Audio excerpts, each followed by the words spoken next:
Former Spurs midfielder Jamie O'Hara on Roberto De Zerbi and Tottenham, and the latest transfer rumours. Here are your daily Tottenham news headlines.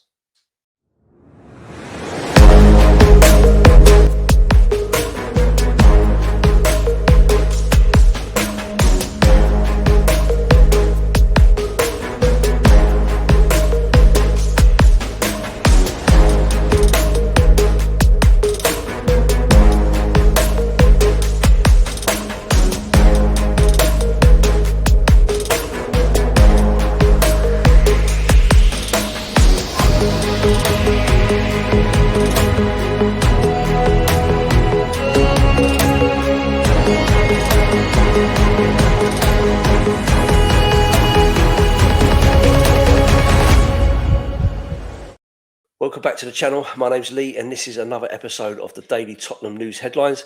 If you are new here, please subscribe to the channel, like, share and comment in the comment section below. If you're listening on audio platforms, please hit the follow button and leave a review if you can. So moving on to today's headlines. Former Spurs midfielder Jamie O'Hara on Roberto De Zerbi and Tottenham talking on Sky Sports. Fair play to De Zerbi. He hasn't had long, but he has got his points across quickly. Get it over line and build for next season. If we can stay up, he could do so well for us. It helps Tottenham that Arsenal win the league if they beat West Ham. It's their test. They'll smash Burnley and Crystal Palace. Will have a Conference League final to get ready for. That helps Tottenham, and I have to accept it. We're in a different spectrums right now. We have got the manager now, and if we stay up, we'll be dangerous next season, and we can get Champions League football. We've got proper manager in charge. We could get it to the Champions League. We won't have European football to deal with, and this manager is top draw. He will get it right. I've already seen enough to say Spurs will finish fifth.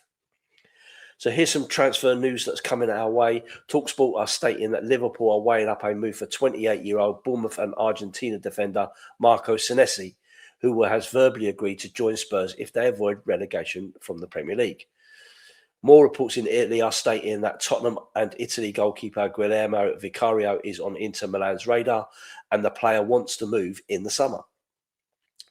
Team Talk are reporting that Liverpool are understood to be extremely keen on bringing Van de Ven to Anfield this summer, identifying him as a prime candidate to eventually succeed Dutch teammate Virgil van Dijk and partner him next season.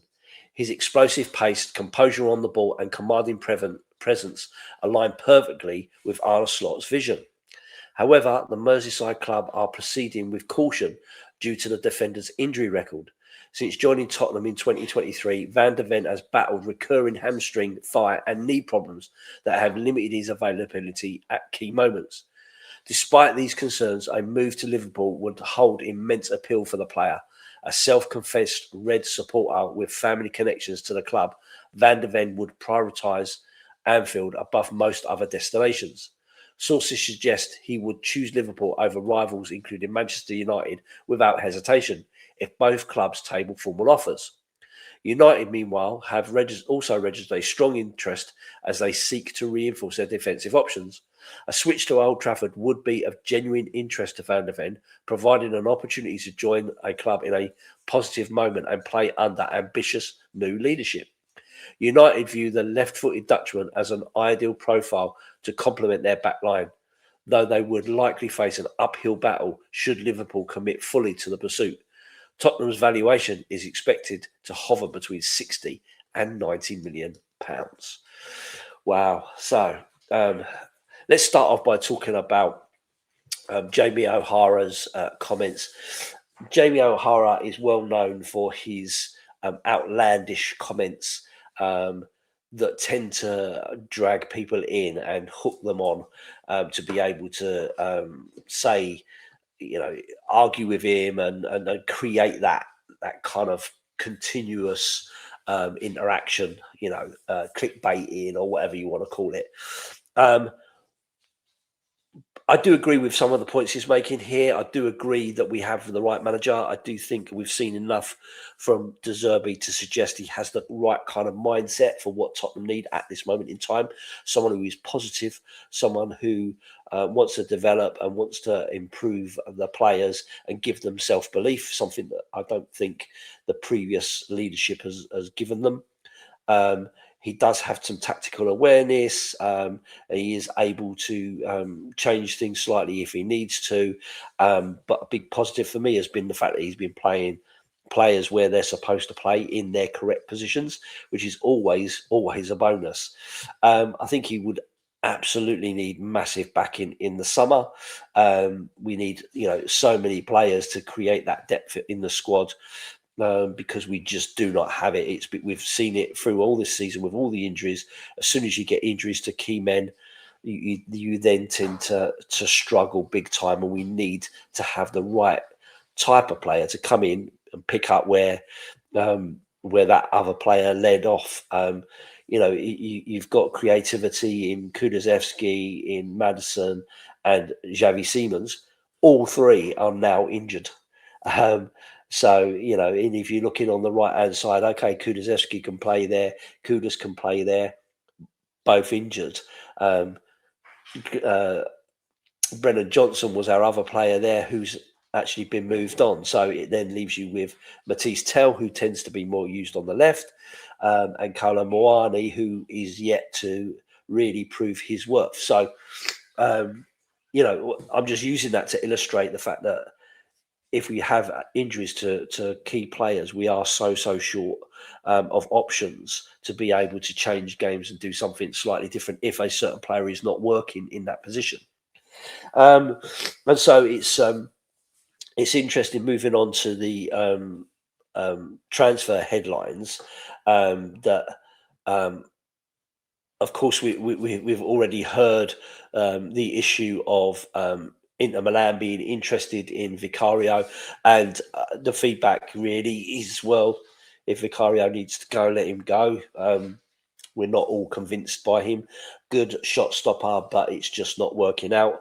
And I think everyone agrees we need a top class goalkeeper if we are to really push on where we need to and get back to the levels of where we were pre or post Pochettino maybe, and get that consistency. We haven't had that for such a long time now. And of course, the link with Marco Senesi has been there for a while. Keen to join Spurs, provided we stay in the Premier League. Excuse me. But now we've got Liverpool sniffing around the player, and of course, if Tottenham go down, then of course we're going to lose out on that man, and potentially even if we stay in the Premier League, if you're battling relegation every season, would you want to join Tottenham or would you want to join a top four trophy hunting Liverpool side, who are heavily investing and trying to build for the longer term? So it kind of does make sense that we would lose out in that situation as well, which is, all not good news. And then, of course, all the big stories all around Van der Ven, Mickey Van der Ven. I don't think this is one who's going to go away. I think whenever you've got a top class player, you're always going to find other teams that are interested. And of course, Van der Ven has been classed up there. I personally think that he needs to do a little bit more. He needs to learn a little bit more. I think his aerial presence isn't the best. Sometimes his positioning isn't great, which he kind of makes up for with his pace. But he needs top draw players behind him. I've been concerned with his performances of late.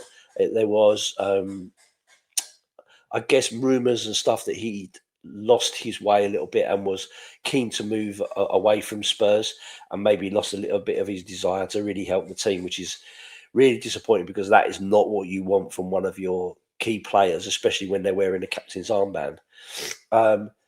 Liverpool supporter are keen on getting an opportunity to play for Liverpool, big club. I get it.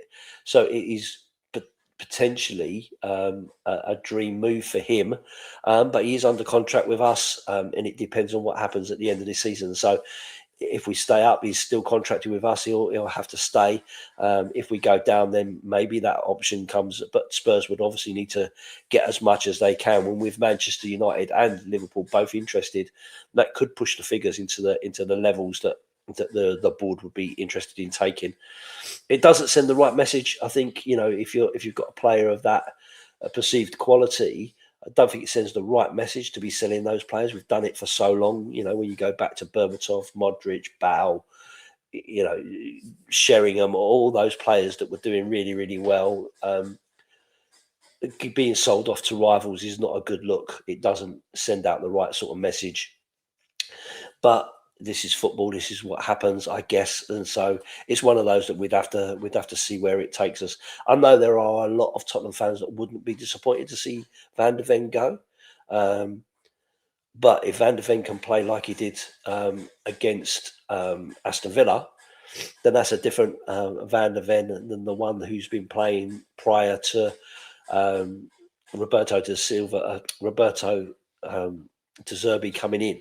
So it's a question of, can we get him back to the levels that we know he can be at? But I think that's a question of if Tottenham stay in the Premier League, and that, I think, is what we need to get over the line. That's what we need to be concentrating on at this moment in time. Anyway, that's it for today. That's all there is today to talk about. So I'm going to keep it short and sweet. Thank you very much for watching this episode. I hope you gained something from it. As I said at the beginning, please do consider subscribing to the channel. Like, share and comment in the comment section below. And if you're listening on audio platforms, please do hit that follow button and leave a review if you can. All that sort of stuff does help the algorithm and helps the channel grow. My name's Lee. I have my own channel, Lee the Dorset Spur. If you are interested in seeing my content, please do come across. You'll easily find me and join up and subscribe there and see my daily content, which would be great to have you on board. So thanks very much for watching, and as always, up the Spurs.